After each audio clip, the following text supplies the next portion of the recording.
আমরাও আঁকতে পারি বা আমার প্রিয় সোনামণিও আঁকতে পারি, কথাটা যারা বলে তাদের বাচ্চাদের জন্য অবশ্যই শুভকামনা রইল, তারা যে ভালো আঁকতে পারে। কিন্তু আঁকা শেখার জন্য যে আঁকার বেসিক আছে সেটা কি আপনারা জানেন? বেসিক না শিখলে সে সুন্দর ছবি আঁকতে পারবে না, সে ছবি আঁকবে তার আঁকার ছবিটা সুন্দর হবে না।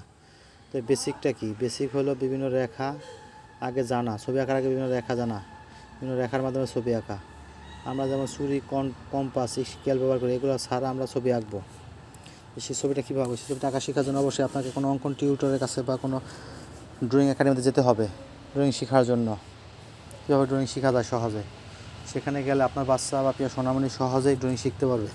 সে বিভিন্ন দৃশ্য আঁকতে পারবে সহজে। সে একই দৃশ্য বারবার আঁকে, কখনো ফলো করে দেখেছেন সে একই দৃশ্য বারবার আঁকে।